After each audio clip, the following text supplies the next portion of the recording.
বিসমিল্লাহির রহমানির রহিম। সুপ্রিয় দর্শক, আসসালামু আলাইকুম। রিনিস কিচেন থেকে সবাইকে অনেক অনেক শুভেচ্ছা জানাচ্ছি আমার আজকের রেসিপিটি দেখার জন্য। আমি আজকে যে রেসিপিটা শেয়ার করছি এটা হচ্ছে চিকেন মশলা রেসিপি, কাশ্মীরি একটা রেসিপি এটা। আর রান্নার প্রসেস আর মশলার একটু ভিন্নতার কারণে কিন্তু রান্নাতে অসাধারণ একটা টেস্ট আছে, যা খেতে অসাধারণ। আর চলুন দেখে নেওয়া যাক মূল রেসিপিটি। এখানে আমি একটা চিকেন পুরোটাই নিয়েছি। প্রসেস করার আগে এটার ওজন ছিল 2 কেজি 300 গ্রাম প্লাস হবে। তো আমি পুরোটা চিকেন নিয়েছি, ম্যারিনেট করে রাখবো। 2 টেবিল চামচ মরিচের গুঁড়া, 1 টেবিল চামচ ধনিয়া জিরার গুঁড়া, 1 টেবিল চামচ গরম মশলার গুঁড়া দিচ্ছি। এটা আমার হোমমেড গরম মশলার গুঁড়া, একটা স্পেশাল মশলা। এরপর একটা ভিডিও দেওয়া আছে, চাইলে দেখে নিতে পারেন। স্বাদ মতো লবণ দিয়ে দিচ্ছি। হলুদের গুঁড়া 1/2 টেবিল চামচ দিচ্ছি। আর 3 থেকে 4 টেবিল চামচ সরিষার তেল দিয়ে আমি ম্যারিনেট করে মেখে রাখছি আধা ঘন্টার মতো, কিংবা তার চেয়ে বেশি রাখলেও ভালো হয়। যাই হোক, আমি ভালো করে মাংসগুলো মেখে নিয়ে ঢাকনা দিয়ে ঢেকে দিচ্ছি একটা সাইডে 30 থেকে 35 মিনিটের জন্য। 35 মিনিট পর আমি রান্নায় চলে যাচ্ছি। চুলাটা অন করে আমি সরিষার তেল নিয়ে নিলাম। আর এই রেসিপিতে কিন্তু সরিষার তেলই ব্যবহার করা হয়। আর হাতের কাছে যদি সরিষার তেল অ্যাভেলেবল না থাকে, চাইলে সাদা তেল দিয়েও রান্না করে নিতে পারবেন। তেলটা গরম হয়ে আসলে কিছুটা আমি আস্ত মশলা দিলাম আর 1 কাপ পেঁয়াজ একটু ভেজে নেব। পেঁয়াজটা একটু সফট করে নেব, লুকটা এরকম হয়ে আসা পর্যন্ত। আর এ পর্যায়ে আমি অ্যাড করে দিচ্ছি টমেটো পেস্ট। এখানে আমি 2টো টমেটো নিয়েছি, পাকা টমেটো। আর এই রেসিপিতে কিন্তু অবশ্যই টমেটোটা ইউজ করতে হবে। দিয়ে দিচ্ছি বাদাম বাটা। এটা হচ্ছে কাজু বাদাম। আমি 10 থেকে 12টি কাজু বাদাম বেটে নিয়েছি। আদা রসুনের পেস্ট দিচ্ছি 3 টেবিল চামচ। আদা রসুনটা আমার মিক্স করে পেস্ট করা আছে। আর দিয়ে দিচ্ছি টক দই 3 টেবিল চামচের মতো। টক দইটা একটু ফেটিয়ে দেওয়ার চেষ্টা করবেন। এবার আমি মশলাগুলো ভালো করে একটু ভুনিয়ে নিচ্ছি। মশলা থেকে যতক্ষণ না তেলটা ছেড়ে দিচ্ছে, লুকটা এরকম হয়ে আসা পর্যন্ত আমি মশলাটা ভুনিয়ে নিলাম।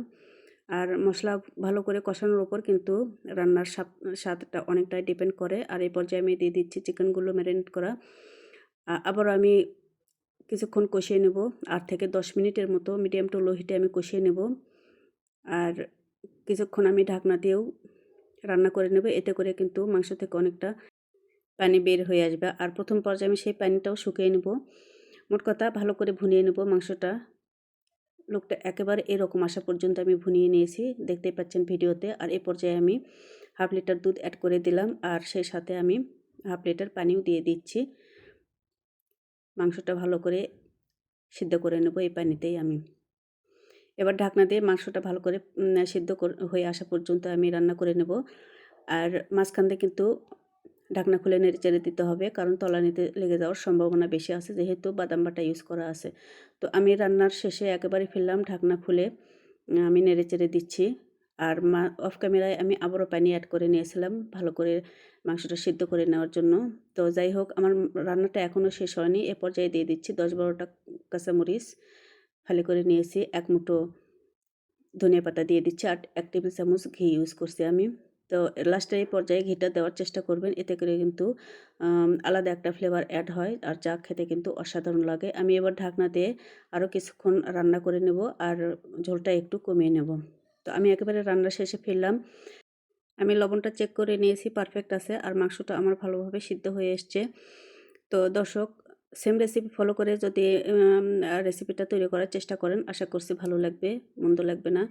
তো আজকে আমার এই রেসিপি দেখার জন্য সবাইকে অনেক অনেক ধন্যবাদ জানাচ্ছি। আর এই চিকেন মশলা রেসিপিটি কিন্তু সাদা ভাত অথবা পোলাওয়ের সাথে পরিবেশন করা যায়, চাইলে রুটি পরোটা অথবা নানের সাথেও পরিবেশন করা যায়। আর এই রেসিপিটার গ্রেভি কিন্তু খেতে অসাধারণ লাগে, একবার ট্রাই না করলে বুঝতে পারবেন না। তো আজকের এই রেসিপি দেখার জন্য সবাইকে অনেক অনেক ধন্যবাদ জানাচ্ছি, সেই সাথে আগামী রেসিপি দেখার আমন্ত্রণ জানাচ্ছি।